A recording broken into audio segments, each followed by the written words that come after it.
اعوذ باللہ من الشیطان الرجیم بسم اللہ الرحمن الرحیم اللہم صلی علی محمد و علی آل محمد۔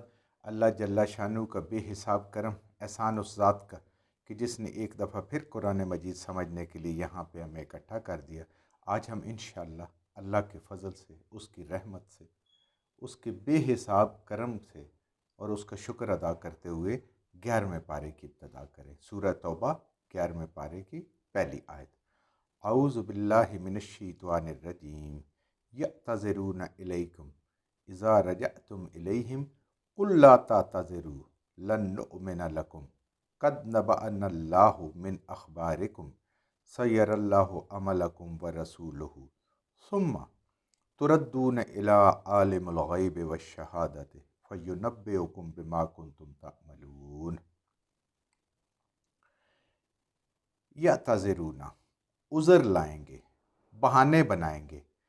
اللہ تعالیٰ نبی کریم صلی اللہ علیہ وآلہ وسلم کو اور مومنین کو آگاہ فرما رہے ہیں وحی کے ذریعے سے، قرآن کے ذریعے سے، کہ یہ منافقین جو آپ کے ساتھ تبوک میں نہیں آئے، جب آپ واپس جائیں گے تو یہ آپ کے سامنے عذر بہانے پھر پیش کریں گے۔ پہلے بھی عذر بہانے سے رہے ہیں، پھر قسمیں کھا کھا کے پیش کریں گے۔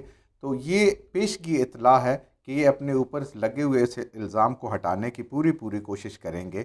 تو اللہ تعالیٰ نے نبی کریم صلی اللہ علیہ وسلم کو اور ایمان والوں کو قرآن کے ذریعے سے پہلے ہی خبر دے دی ان کے ارادوں کی، کہ یہ منافقین عذر پیش کریں گے، بہانے پیش کریں گے آپ کی طرف۔ اذا رجعتم الیہم، جب آپ ان کی طرف واپس لوٹیں گے، جب آپ مدینہ واپس آئیں گے تو یہ آپ کے ساتھ عذر بہانے پیش کریں گے پھر دوبارہ۔ قل لا تعتذروا، اے نبی کریم صلی اللہ علیہ وآلہ وسلم آپ انہیں کہیں کہ عذر مت پیش کرو، مت عذر لو، مت بہانے بناؤ۔ لن نؤمن لکم، ہم تمہارے اوپر اب اعتبار نہیں کرتے، ہمیں اب یقین نہیں ہے، تمہاری باتوں کو ہم ماننے کے لیے تیار نہیں ہیں، ہمیں اب بھروسہ نہیں ہے۔ کیوں؟ قد نبأنا اللہ، بے شک اللہ نے ہمیں خبر دے دی ہے، بے شک خبر دے دی ہے اللہ نے، من اخبارکم، تمہاری خبروں میں سے جو تمہارے ارادے ہیں، تمہارے جو جھوٹ ہیں، وہ اللہ نے ہمیں سارے بتا دیے، تمہارے جو حالات ہیں وہ بتا دیے۔ یہاں کیا ہے کہ انہوں نے فرض عین کی کوتاہی کی تھی اور ہیلوں اور بہانوں کی وجہ سے، مال و دولت اور اس کی کثرت اور اولاد کی وجہ سے اس میں خوش بیٹھنے کو انہوں نے پسند کیا، اور ہیلے بہانے اب بنا رہے ہیں فرض عین کی کوتاہی کو ٹالنے کے لیے۔ لیکن ایسا نہیں ہوتا۔ اللہ تعالیٰ نے جو فرض کیا ہے وہ فرض ہے، جو نبی کریم صلی اللہ علیہ وسلم کی طرف سے سنت ہے وہ سنت ہے، وہ باتوں سے اور ہیلوں بہانوں سے نہیں ٹل سکتی۔ ہاں، دل کو تسلی دی جا سکتی ہے، اس دل کو سمجھایا جا سکتا ہے، عذر پیش کیا جا سکتا ہے، لیکن حقیقت یہ ہے کہ ضمیر اس وقت بھی نہیں مان رہا ہوتا، لیکن کرنا ہوتا ہے، انسان نے وہ کر گزرتا ہے۔ تو آپ نبی کریم صلی اللہ علیہ وسلم انہیں بتا دیں کہ اللہ نے ہمیں تمہاری خبروں میں سے یہ خبر دے دی ہے۔ سیر اللہ عملکم ورسولہ، اگر تم نے ثابت کرنا ہے تو ٹھیک ہے، تمہیں موقع ہے، تم ثابت کرو، کہ تم اپنے عمل کر کے ثابت کرو اللہ کو راضی کرنے کے لیے اور نبی کریم صلی اللہ علیہ وسلم کو راضی کرنے کے لیے۔ اب تم عمل کرو، عمل کر کے دکھاؤ، تو اس وجہ سے آپ پھر اللہ اور اللہ کے رسول کے قابل معافی ہو سکتے ہیں، لیکن عمل سے آپ ثابت کرنا ہے۔ ثم تردون الی عالم الغیب، تم سب نے اللہ کے حضور پیش ہونا ہے، سب لوٹ کے جائیں گے اس کے جو عالم الغیب و شہادہ، ظاہر کو بھی جانتے ہیں اور پوشیدہ کو بھی جانتے ہیں، سب چیزیں اس کے سامنے ہیں۔ فَيُنَبِّئُكُم بِمَا كُنتُمْ تَعْمَلُونَ، اور وہ پھر تمہیں خبر دے گا، خبردار کرے گا اس چیز سے کہ جو تم کرتے رہے ہو۔ یعنی اللہ کے حضور صرف حاضری نہیں ہے، اللہ کے حضور اعمال کے ساتھ پیش ہونا ہے، اور اعمال کی وہاں پہ جانچ پڑتال ہونی ہے، صحیح غلط کا اور کم اور زیادہ، نیکی اور بدی کا وہاں پہ حساب ہونا ہے۔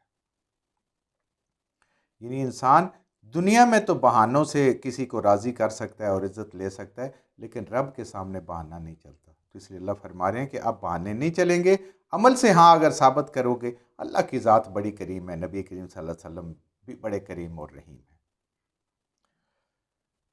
بما کنتم تعملون، جو تم عمل کرتے آئے ہو۔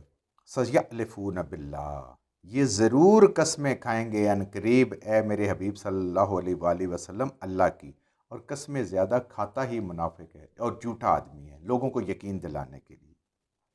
لکم آپ کے سامنے، اذن قلب تم الیہم جب آپ ان کی طرف واپس آئیں گے، جب آپ مدینہ لوٹیں گے فتح اور کامرانی کے ساتھ، تو یہ لازمی پھر قسمیں کھائیں گے کہ رومن ان کے سامنے کھڑے نہیں ہوئے، یہ تو واقعی آنے والے وقت میں اسلام تو پورے جزیرہ نما عرب میں پھیل جائے گا۔ رومن ان کے سامنے اگر نہیں کھڑے ہو سکے تو باقی تو کوئی کھڑا ہوگا ہی نہیں ہے۔ تو یہ لازمی آئیں گے قسمیں کھاتے ہوئے اللہ کی آپ کے پاس، اذن قلب تم علیہ جب آپ واپس تشریف لائیں گے، لِتُعْرِضُوا عَنْهُمْ تاکہ آپ کو راضی کر سکیں، تاکہ آپ جو ان سے غلطی ہوئی آپ کے ساتھ نہیں گئے یہ اس پہ معافی مانگ سکیں اور آپ ان سے صرف نظر کریں۔ یہ اس کے لیے آئیں گے، معافیاں مانگنے کے لیے آئیں گے آپ کے پاس۔ فَأَعْرِضُوا عَنْهُمْ اللہ فرما رہے ہیں آپ نے ان کو نظر انداز کر دینا ہے۔ اب یہ معافیاں مانگتے رہیں، آپ نے ان کو معاف نہیں کرنا، ان کو نظر انداز کر دینا، ان کے ساتھ قطع تعلق کر لینا ہے اور ان کو معاف نہیں کرنا۔ اِنَّهُمْ رِجْسٌ یہ وجہ ہے نہ معافی کی، بے شک یہ رجس ہیں۔ پیچھے ہم نے پڑھا تھا کفار کیا ہیں، وہ نجس ہیں۔ نجس وہ ہوتا ہے جو ظاہراً بھی گندا نظر آ رہا ہے اور اندر سے بھی گندا ہے، جیسے کوئی مردار پڑا ہوا ہے، دیکھنے میں بھی گندا ہے اور وہ قابل استعمال بھی نہیں ہے۔ اور رجس اس کو کہتے ہیں جو دیکھنے میں بہت اچھا ہو لیکن اندر سے اس کا باطن خراب ہو۔ جیسے انسان کوئی فروٹ لیتا ہے، امرود لیتا ہے، دیکھنے میں بڑا اچھا ہوتا ہے، خوشبو بھی آ رہی ہوتی ہے، جیسے کاٹتا ہے اندر کیڑے بلبلا رہے ہوتے ہیں اور خراب ہوا ہوا ہوتا ہے۔ یہ اس کو کہتے ہیں، یہ رجس ہیں۔ یہ منافق جو ہیں یہ رجس ہیں۔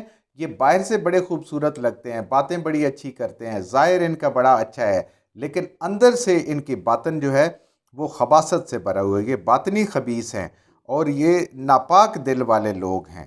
تو اس لیے منافقین رجس لوگ ہیں، یہ اندر سے ناپاک ہیں، اس لیے اللہ فرما رہے آپ نے ان سے راضی نہیں ہونا اور ان سے اعراض کرنے کا تعلق کر رہے ہیں۔ وَمَأْوَاهُمْ جہنم ایسا شخص جس کا اندر اور ہو، ظاہر اور ہو، باطن اجلا ہو، اندر گندا ہو، اللہ فرما رہے ہیں اس کا ٹھکانہ جہنم ہے۔ جزاؤہم بما کانوا یکسبون یہ جہنم تو انہوں نے بڑی محنت سے کمائی ہے۔ یکسبون بڑی محنت کی، بڑے عمل کر کے، تو کیا محنت کی ہے؟ پیچھے بیٹھے رہے، اللہ کا حکم نہیں مانا، نبی کریم صلی اللہ علیہ وسلم کا حکم نہیں مانا۔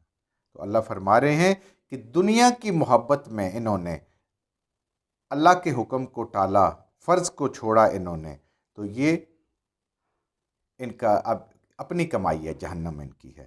یَأْلِفُونَ لَكُمْ لِتَرْضُوا عَنْهُمْ یہ قسمیں اس لیے کھا رہے ہیں اے نبی کریم صلی اللہ علیہ وسلم آپ ان سے راضی ہو جائیں اور مسلمان ان سے راضی ہو جائیں۔ کیوں کہ یہ دنیا داری کے لیے نبی کریم صلی اللہ علیہ وسلم سے محبت کا دعویٰ اور ایمان والوں سے دعویٰ کرتے ہیں کہ اس دنیا میں رہتے ہوئے، کیونکہ آپ مسلمان ایک باقاعدہ طاقت ہے، نبی کریم صلی اللہ علیہ وسلم ان کے سربراہ تھے، لوگوں کو بتانے کے لیے کہ ہمارے اسلام کے جو سربراہ ہیں، اس مدینہ کی ریاست کے جو سربراہ ہمارے ان کے ساتھ تعلقات ہیں، ہم ان لوگوں کے ساتھ ہیں، ہم ان میں سے ہیں۔ پھر اب فتوحات کا سلسلہ انہیں اندازہ تھا کہ آگے چلے گا، اللہ تعالیٰ نے اسلام کو اتنی نصرت اور فتح اور اتنا پھیلاؤ عطا فرما دیا تھا کہ یہ اب اور فتوحات ہونی تھی تو ان کو مال بھی ملنا تھا، مال غنیمت سے بھی ان کو حصہ ملنا تھا۔ تو ان کے دل میں خلوص نہیں تھا، نبی کریم صلی اللہ علیہ وسلم کی، قرآن کی، اللہ کی محبت نہیں تھی، بلکہ وہاں پہ بھی دنیا داری تھی، اپنی غرض تھی۔ اللہ فرما رہے ہیں کہ یہ آپ کو راضی کرنا چاہتے ہیں۔ اللہ کیا فرماتے ہیں؟ فَإِن تَرْضَوْا عَنْهُمْ اگر آپ ان سے راضی بھی ہو جائیں، فَإِنَّ اللَّهَ لَا يَرْضَىٰ اللہ ان سے راضی نہیں ہوگا۔ کتنی سخت بات ہے، یہ مثال ہے سمجھانے کے لیے۔ ظاہر ہے جس سے اللہ ناراض ہے، نبی کریم صلی اللہ علیہ وسلم کیسے اس سے راضی ہو سکتے ہیں؟ اللہ فرما رہے ہیں کہ اگر آپ بھی راضی ہو جائیں، جو اللہ تعالیٰ کو عزیز ترین ہستی ہے اس کائنات کی، اگر وہ بھی راضی ہو جائیں، اللہ کہتے ہیں کہ میں ان سے راضی نہیں ہوں گا۔ یعنی پوری دنیا کو اگر انسان خوش کر لے، کسی کو بھی، یعنی اللہ کے علاوہ، تو اس کا کوئی فائدہ نہیں ہے، اس خوشی کا، اس راضی نامے کا کوئی فائدہ نہیں ہے۔ اور اگر ناکام ہی ناکام ہے، ایک اللہ کو راضی کر لے اور پورے کے پورے بھی لوگ ناراض ہو جائیں، تو ایسا شخص کامیاب ہے۔ یہ اللہ تعالیٰ ہمیں بتا رہے ہیں کہ یعنی انسان اس فکر میں ہو کہ اللہ ناراض نہ ہو جائے، لوگوں سے نہیں ڈرنے، لوگ راضی ہوتے ہیں تو ہوں، نہیں ہوتے تو نہ ہو۔ ترمذی شریف میں ایک نبی کریم صلی اللہ علیہ وسلم کی حدیث ہے، اما عائشہ صدیقہ رضی اللہ تعالیٰ عنہ روایت فرماتی ہیں، آپ کہتی ہیں کہ جو شخص اللہ کی رضا کے لیے لوگوں کو ناراض کر دے، اللہ اس کے لیے کافی ہو جاتا ہے۔ یعنی آقا کریم صلی اللہ علیہ وسلم فرماتے ہیں جو شخص اللہ کو راضی کرنے کے لیے، اللہ کی رضا کے لیے لوگوں کو ناراض کر دے، اس کے لیے اللہ کافی ہوتا ہے، اس کی زندگی میں، دنیا میں بھی اور آخرت میں بھی۔ اور جو شخص اللہ کی نافرمانی کر کے لوگوں کو راضی کرتا ہے، خواہ وہ کوئی بندہ بھی ہے، اس کا عزیز ہے، رشتہ دار ہے، دور کے قریب کے کسی دوست احباب کے لیے وہ راضی کرتا ہے انسان کو اللہ کا حکم توڑ کے، تو اللہ فرماتے ہیں کہ میں اس کو لوگوں کے سپرد کر دیتا ہوں۔ لوگوں کے ساری زندگی لوگوں کو خوش کرتا رہے، کوئی اس سے خوش ہوتا نہیں ہے، لوگ کبھی خوش ہوتے ہی نہیں ہیں، لیکن اللہ کی مانے اللہ خوش ہو جاتے ہیں، اللہ راضی ہو جاتے ہیں۔ اللہ اتنے کریم ہے، اتنے رحیم ہے۔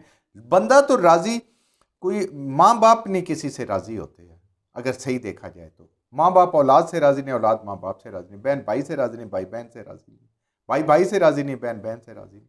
انسان نہیں راضی ہو سکتا، ساری زندگی کرتے رہے نہیں راضی ہو سکتا، اللہ راضی ہو سکتا ہے اگر اللہ کے حکموں کو مانا جائے۔ جو کچھ ہم نے صحیح پڑھا، اللہ ہمارے ذہنوں میں، دلوں میں بٹھا دے۔ جہاں جہاں پڑھتے ہوئے بولتے ہیں ہم سے غلطیاں ہوئی، اللہ میں معاف فرما دے، اور ان غلط باتوں کو ہمارے ذہنوں سے، دلوں سے اللہ کی ذات نکال دے۔